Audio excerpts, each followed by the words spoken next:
Hey guys, how are you? I'm back with a new video, but this video is not actually new.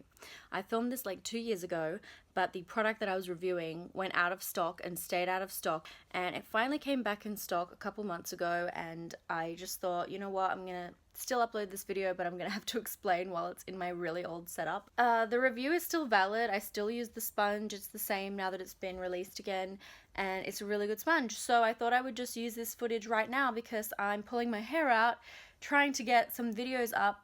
The Wi-Fi in this hotel that I'm in Scotland is actually really shit. So I can't download my files to edit new videos, but this one I've already got on my computer. I'm just gonna upload it with my roaming and take the bill, so hope you guys enjoy this little flashback of a video. I'll talk to you soon. Hey guys, so today I'm going to do a demonstration and review of the Sigma 3D HD sponge, which is a really uniquely shaped blender sponge. I got it in February and I've been using it constantly. It's really good. I can't wait to show you guys how it works. So I've always really liked my beauty blenders and my sponges, and I also really love the Real Techniques ones because they were kind of the first people to bring out a unique shape to sponges with edges and stuff. But now Sigma has come out with their own and it is like even better. So I'm going to show you how to use it and how much I love it. Hope you guys enjoy.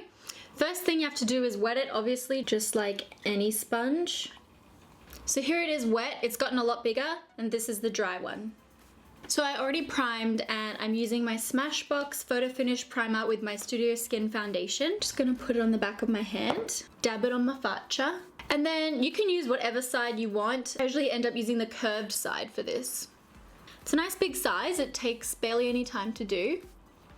It's really good, I think, if you're the kind of person that likes to do your eye makeup first, which I often don't, unless it's a dramatic look. Normally I would do my foundation first, like on an everyday basis, but today I did like a wing and all of that jazz. So that's when this really comes in handy because it has the sharp edges. So you can take, you know, that edge here and line it up against an area like your eyebrow. You can get the product super close to the eyebrow without, you know, rubbing any off or anything like that. You can kind of use it in the same way that you would a brush. Definitely with a beauty blender it is harder to get into these areas. Also for the inner corner of my eye I can use that convex shape to really press in there easily. Although I do find that, you know, the beauty blender and the Real Techniques also have these, but it's just not quite as fine or delicate, I guess. Around that wing I can easily get that up in there. And then when it comes to concealer, same thing. You can line the edges up and really easily get under your eye. For under my eye, I usually like to use the length of it. Other side.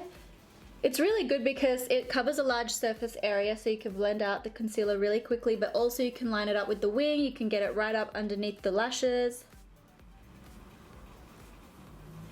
You've got this kind of, damn, what do you call that? It's like half triangle, half semicircle. And that, I really like to just fit it in here. Oh, I look like a unicorn.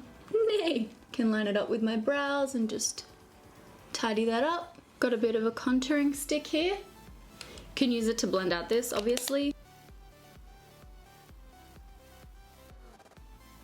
So it works good on creams as well. Honestly, it's just the same as a beauty blender, just a different shape. You can, of course, powder with it as well. This is one of my Givenchy powders. I don't normally bake, but I know a lot of people do, and I know it is really useful for this purpose. So if you want to bake, it's really easy. Damn, this powder smells really good.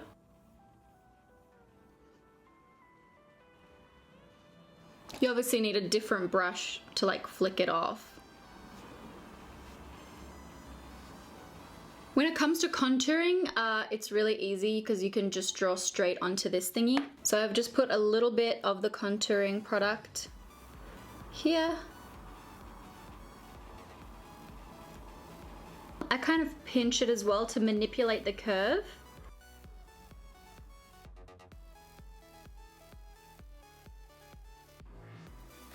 And then take a regular powder, pat it over the top. Finish it all off with a lip tint.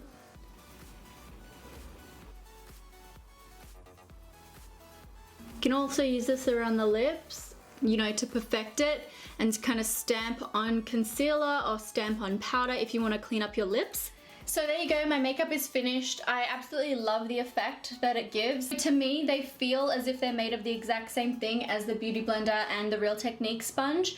I've always preferred the Real Technique sponge over a Beauty Blender because it does have these edges, but the 3D HD sponge is just even better because it has those circular edges, it has straight edges, it has corners, it has the round part. I couldn't even think up a better shape for a sponge if I tried, so I really love it. I hope you guys try it as well. It's 15 bucks, and compared to the Beauty Blender, which is 20, I think that's really good. I think it's probably, I mean, I love Sigma brushes, but I feel like this is like the best thing that they've ever come out with. I really love it. I hope they come out with more colors soon, but right now they just have black and pink. So thanks guys for watching, hope you enjoyed, and I'll catch you soon.